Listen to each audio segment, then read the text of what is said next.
and they got in a bit of a roster crunch, so they had to put him out there on waivers, and the Eagles were smart enough in position to be able to snack him up. So we've been wondering, would the Eagles really go into the season with only 4 running backs on their active roster for the first game? We now know the answer to that question is no, because Trey Sermon's going to be part of the mix when they get him up to speed, because it's going to take some time. You and I yesterday here said we both love these Chauncey Gardner-Johnson acquisition, but you've got less than 2 weeks to get him up to speed.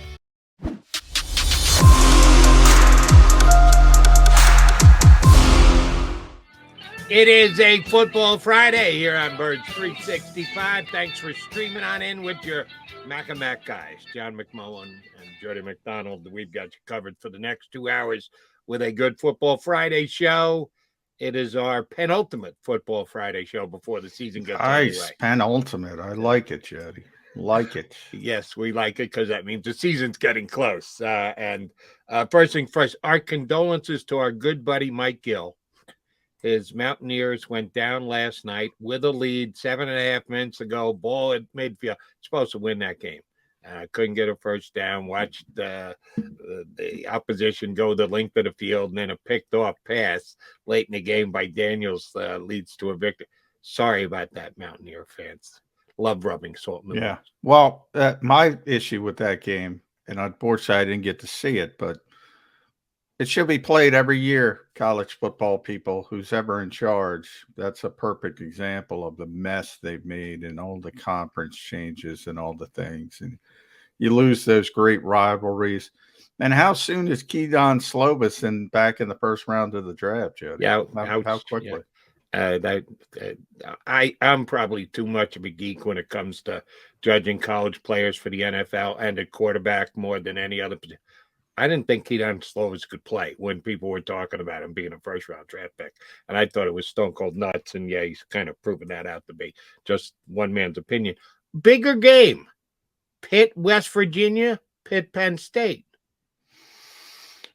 Well, I think for here it would be Pitt, Penn State. I think in Pittsburgh, I think it would be Pitt, West Virginia. Really? Over Penn State? Yeah. But, you know, I'm not in Pittsburgh 365 days. I get the feeling from talking to people I do know out there that that's the bigger rivalry, of the bigger hatred. They're both big. Okay. All right. It's sort of like, you know, you could have more than one rival. But, you know, now, what's that? The first game in 12 years? The backyard brawl. So maybe it's changed, but I get the sense that from the locals out there, there's more visceral dislike for West Virginia. Yeah, maybe you know more Pittsburgh people than I do, but I would think of Penn State as the Dallas Cowboys to the Philadelphia Eagles of Pitt Penn State rivalry, the in-state thing. Yeah. Even though geographically, maybe back in Joe Pa days, maybe you're right. Maybe you know, I don't. Things have changed, so. But it could be. You got to go. Like you just said, you got to go back 10 years to the last time either one of them, any of them played.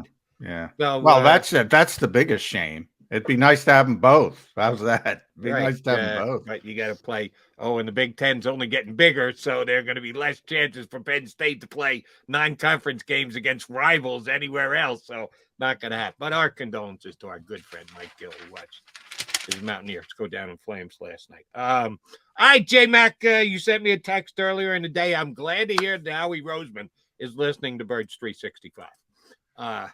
I happened to mention on yesterday's show that the 49ers had released Trey Sermon, a running back who I liked a lot coming out of Ohio State, was a third-round draft pick. I thought he was at least a second, if not a bottom of the first-round draft pick. Couldn't believe he dropped as much as he did. He had one mediocre year for the 49ers last year, but they had a stacked backfield that he wasn't able to get a ton of quality time. But when he did, he was okay. He put up okay numbers this year for the 49ers, and they got in a bit of a roster crunch, so they had to put him out there on waivers, and the Eagles were smart enough in position to be able to snack him up. So we've been wondering, would the Eagles really go into the season with only 4 running backs on their active roster for the first game? We now know the answer to that question is no, because Trey Sermon's going to be part of the mix when they get him up to speed, because it's going to take some time. You and I yesterday here said we both love the Chauncey Gardner-Johnson acquisition, but you've got less than 2 weeks to get him up to speed. Well, Trey Sermon won't be asked to do as much as a rotational back, but can I get him up to speed in 9 days? Well, if you can get a defensive back up to speed, you should be able to get a running back up to speed. So, I mean, it would be an easier position to plug and play, at least in theory. But I think that different. I think the Eagles need C.J. Johnson. He's expected to be a starter. I think that's more of the reason why he's going to be on the field week 1. And Nick basically confirmed that when I asked him yesterday. Oh, he's going to be out there, as we both assumed. The question is not that he's going to be out there. The question is he going to be ready to be out there? In the case of Trey, I mean, he's a backup, and so I don't think there's any concern about getting him ready for week 1. And Miles Sanders was out there, so everybody could breathe a sigh of relief. How many times I get that question over the past 2 weeks? Precaution, precaution, precaution, precaution. He was back at practice yesterday, looked completely fine, dancing with Jalen Hurts. So he's ready to go. Yeah, they don't need Trey Sermon right away. They need C.J. Johnson right away. Right, different comparison. One's going to be asked to do a lot week 1. The other one, and probably unless there's an injury, going to be asked to do very little in week number 1. And although he's a big back, and if Eagle fans don't remember seeing him play either last year for the 49ers or for Ohio State or for Oklahoma, because he's one of those transferring types. And he played with Kennedy Brooks in Oklahoma and Jalen Hurts. Jalen Hurts, too. Yeah, former teammate of Jalen Hurts. He's got size. They list him at only 215. He seemed bigger than that to me when I saw him in uniform last with the 49ers. Because when you and I, as assistant general managers, and all our fans on the stream who like to believe that we can outguess Howie Roseman and or Nick Sirianni on how a player is going to be used, I wouldn't call him a power back.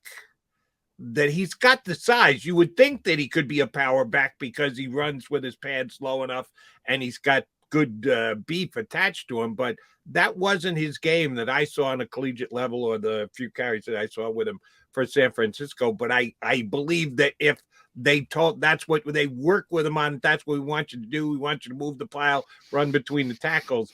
I think he can do it. Is that the role you see him in with the Eagles, as a power back guy, John? Or is he going to be given a chance, if he can perform the same way a Boston Scott can, to actually move into the number 2 running back slot? I think he's going to be given an opportunity to move into that number 2 running back spot, and then it'll be up to him. As far as I haven't seen it up him. I don't know his style of running probably as well as you do. He does have more size than the Eagles running back, but that doesn't mean, we were talking about Jamal Singleton about this when he talked to us in training camp. Doesn't mean you run like a big guy or vice versa, because he was talking about Boston Scott, who had tremendous success at the goal line last year, just sort of had a knack for it. So there's a couple things. So he's not Jordan Howard type big, but he's bigger than what the Eagles have. He's got some talent. I think it's worthy of a dart throw. He was a 3rd-round pick. Now, I am concerned why the heck he's out there 1 year after he was a 3rd-round pick. Read some stuff from John Lynch yesterday, and Kyle Shanahan talked to some people, texted some people in San Francisco, and he lost out to an undrafted rookie. So that's, kind of a concern. But I also know, Colin, you saw it with Jimmy Garoppolo as well. Like, he'll sour on a player. And I think that's what happened here quickly. And hopefully the Eagles will be able to tap into some untapped potential. But they were looking about trading for him. Turns out, probably a 7th-round pick, I would imagine. But the Howie, kind of rolled the dice and thought he wouldn't have to because he saw the landscape. He saw they weren't going to keep 5 running backs. They originally kept 5 running backs.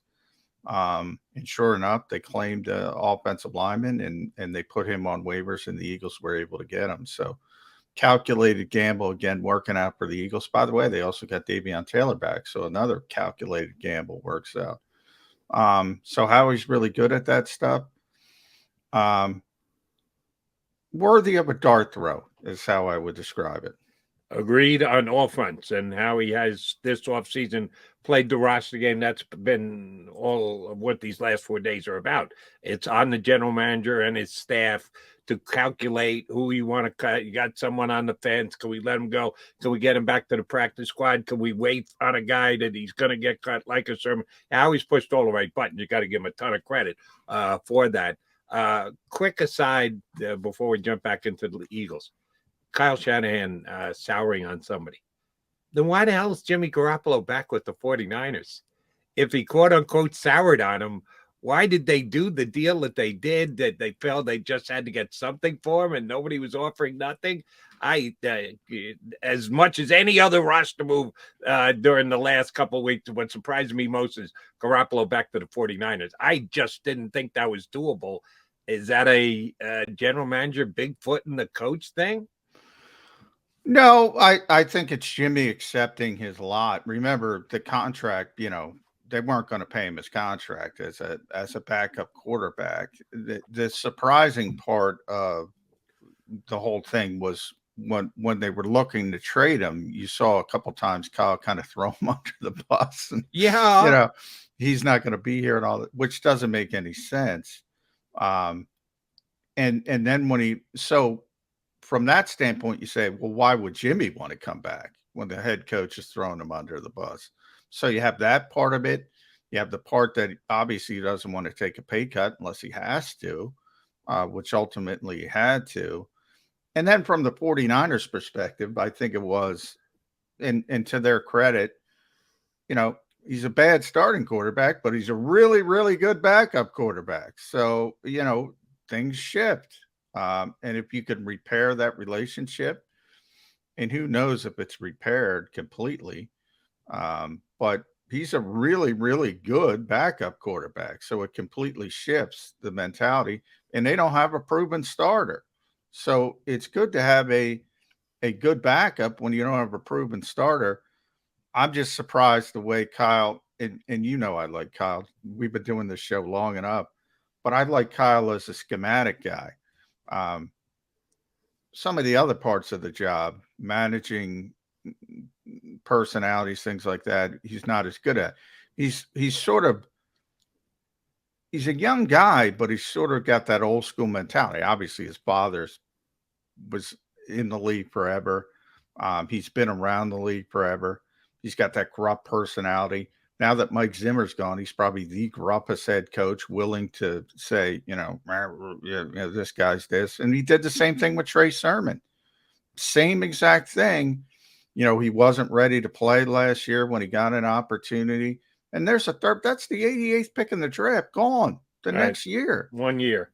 Now, you see that in certain cities where there's been a change in regime, new head coach, new GM, they'll cut a guy. You don't often see the 88th pick in the draft going in year 2. So he's, he overreacts to certain things. And when you get in his doghouse, you're in his doghouse.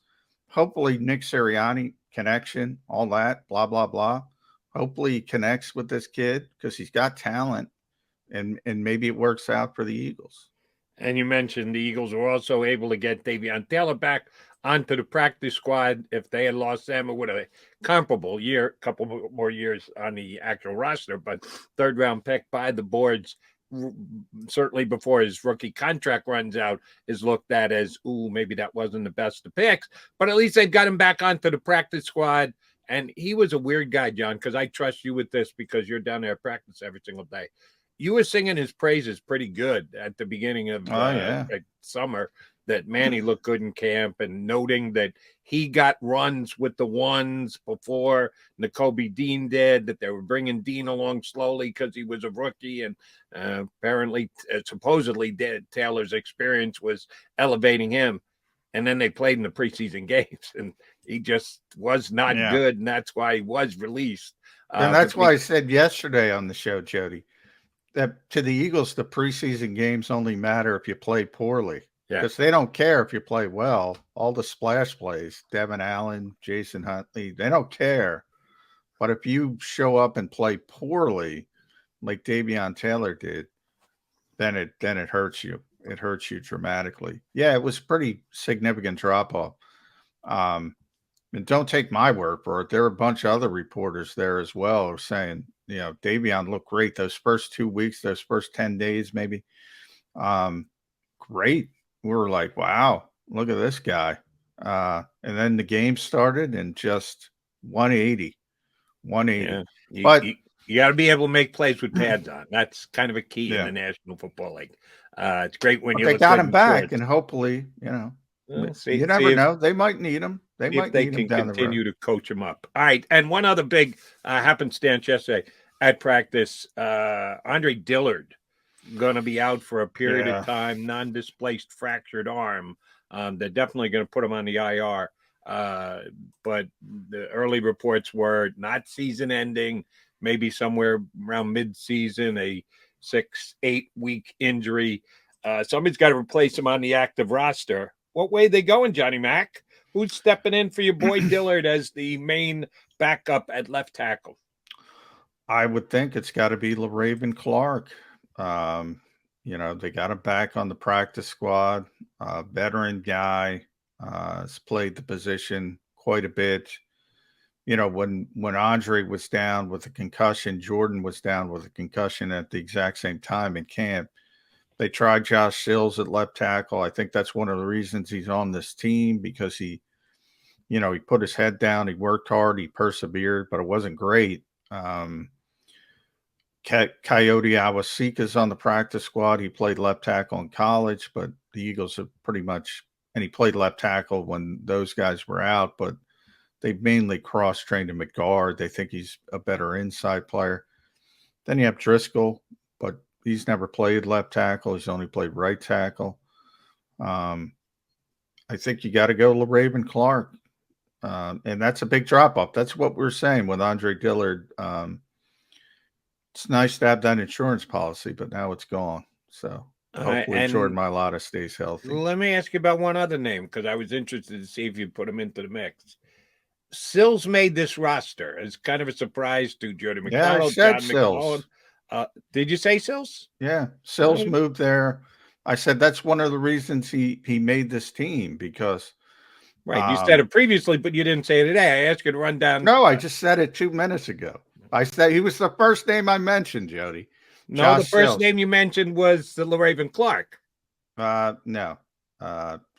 Tone, be our referee. Well, it might have been. I mentioned Sills moved to left tackle when John mentioned Sills. There's Tone.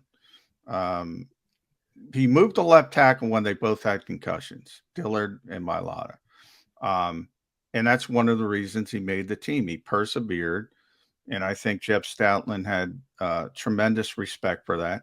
But he didn't play well at left tackle. He's not a left tackle. So I don't think that's the way they're going to go. But that's one of the reasons why Josh Sills made the team, because you said he's more of a, I remember you saying previously on previous shows, more of a guard tackle rather than a guard center, because they don't need the other center because they got Kelsey and they got Beef Jerky. So that made a lot of sense to me as to why they would keep Sills, but that they really have enough faith to put Sills at tackle is the question I'm asking you. I do not think so. Not in a real game at this stage. And that's why, if I'm a betting man, I'm going LaRaven Clark. They kept him on the practice squad for a reason. They didn't have to bring him back. They were able to get him back as a veteran player. He's a natural left tackle, not a great natural left tackle, but he's a natural left tackle. He is John McMullen. I'm Jody McDonald. We are your Mac and Mac guys. So the Eagles get another back to add to their stable and get the active running back number to 4. I think it kind of needed to be at 4, so good job out of Howie Roseman. But they've got to do some juggling in the reserves on the offensive line with the Dillard injury. That's the updated news from Eagle Camp. But we also want to look at the big picture because we are now just 9 days away from getting this season underway. Here to lend a helping hand with that coming up in just a couple of minutes is our pal, Joe Sandler-Liquido from Bleeding Green Nation, writes for us here at JAKIB Sports.com as well, and also some Bleeding Green Nation mixed in there. Have laptop will travel. We're glad he's traveling with us today. Joe Sandler-Liquido up next here on Birds 365.